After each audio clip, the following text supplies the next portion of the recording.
வணக்கம், இது நிலா கிச்சன். இன்றைக்கி நாம் ஒரு இன்ட்ரெஸ்டிங்கான ரெசிபி தான் பார்க்க போகிறோம். அன்னவர கோவில் பிரசாதம் செய்கிறது ரொம்ப ஈஸி. One part recipe. நினச்ச மாத்திரத்தில் ஈஸியாக பண்ணக்கூடிய ஒரு ரெசிபி. டேஸ்ட்டும் நல்லாயிருக்கும். இப்போ இது எப்படி பண்ணலாம் அப்படின்னு சொல்லிட்டு பார்க்கலாம்.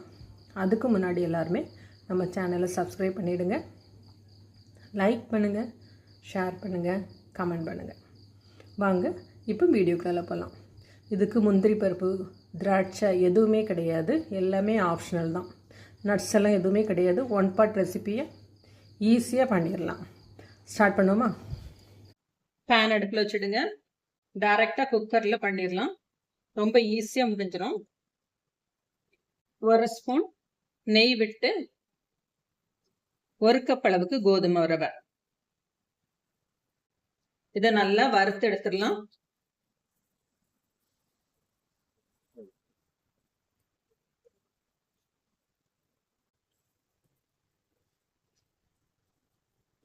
ரொம்ப டக்குன்னு ஃப்ரை ஆயிரும். ஏன்னா பொடி ரொம்ப சின்ன ரவை, நல்லா மசிய வரனால நல்லா பொடி ரவையா எடுத்துடுங்க.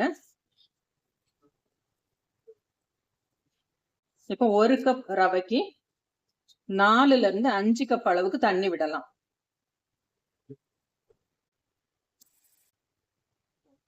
ஒரு 4 கப்பு தண்ணி நான் விட்டுருக்கிறேன்.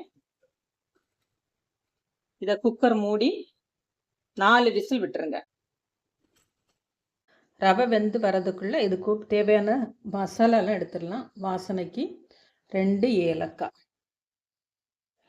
இது ஜாதிக்காய், சின்ன பீஸ் போதும். பாருங்க, ஏலக்காவும் இதுவும் சேர்த்து வச்சா இந்த சைஸ்ல இருக்குன்னு இந்த சைஸ் தான். ஒரு ஏலக்காய் சைஸுக்கு போதும். கோவில் பிரசாதம் அப்படிங்கிறனால ஒரு சின்ன பீஸ் பச்சை கற்பூரம், 2 ஏலக்காய், ஒரு சின்ன பீஸ் ஜாதிக்காய், ஒரு சின்ன பீஸ் பச்சை கற்பூரம். இதை பவுடர் பண்ணி எடுத்துக்கலாம். வேக வச்ச ரவை நல்லா மசிஞ்சு வெந்துட்டு. 4 கப்பு தண்ணி நான் வச்சிருக்கிறேன். நீங்க 3ல இருந்து 4 கப்பு வைக்கலாம். நல்லா மசிஞ்சு வரணும், அதுதான் அதோட கான்செப்ட். நல்லா மசிச்சு விட்டுடுங்க. இப்போ இதுக்கு 1 கப் அளவுக்கு சர்க்கரை. ஸ்டவ் ஆன் பண்ணிடுங்க. இந்த சர்க்கரை சேர்த்த உடனே இது மறுபடியும் மெல்ட் ஆகும். தண்ணி வத்தி வரணும். ரொம்ப ஒரு ஈஸியான ஒரு recipe, one part recipe. Nuts எல்லாம் கூட தேவையில்லை, ஆப்ஷனல் தான். வேணும்னா நீங்கள் சேர்த்துடுங்க. நம்ம சுகர் மெல்ட் ஆக தண்ணி விடும். இப்போ 1 கப் சுகர் சேர்த்துருக்குறோம்.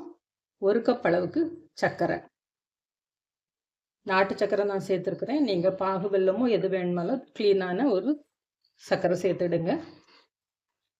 வெல்லமெல்லாம் சேர்க்குறதா இருந்தால் வடிகட்டி சேர்த்துக்கிடுங்க. நான் நாட்டு சர்க்கரை அப்படிங்கிறனால அப்படி சேர்த்துருக்கேன்.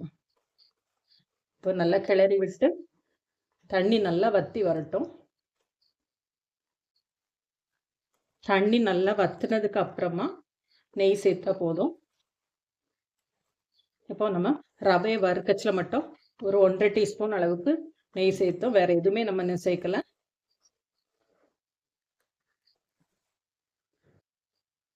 தண்ணி நல்லா சுண்டி வந்ததுக்கு அப்புறமா நெய் சேருங்க.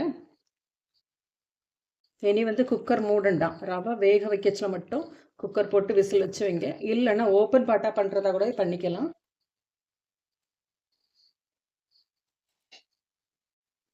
நல்லா அப்பப்போ கிளறி விட்டுருங்க, அடி பிடிக்கக்கூடாது.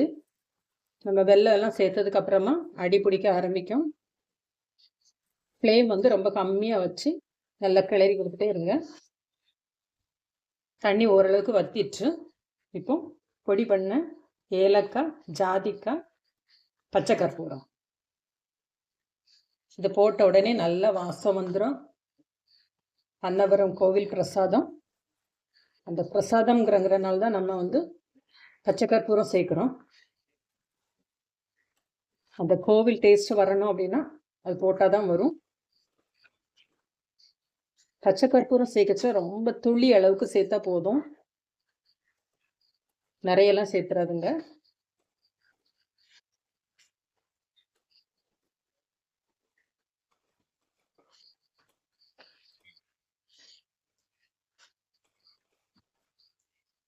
1 கப் கோதுமை ரவைக்கு 1 கப் சர்க்கரை, 1 கப் வெல்லம், 1/3 கப்பு, 3ல் 1 நெய்.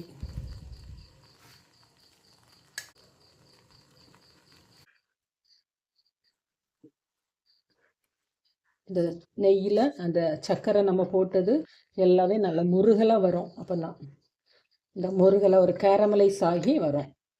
டேஸ்ட் அப்போ தான் ரொம்ப நல்லாயிருக்கும்.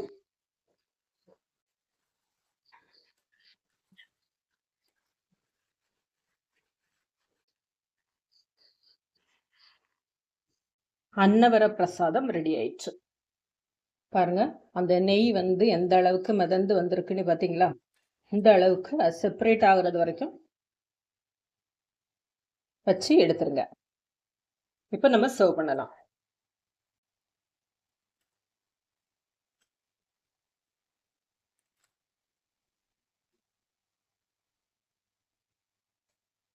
அன்னவர பிரசாதம் ரெடி ஆயிடுச்சு. இதே போல் நீங்களும் செஞ்சு பாருங்கள். செஞ்சு பார்த்துட்டு எப்படி இருக்குது அப்படின்னு சொல்லிட்டு ஃபீட்பேக் கொடுங்க. தேங்க்யூ.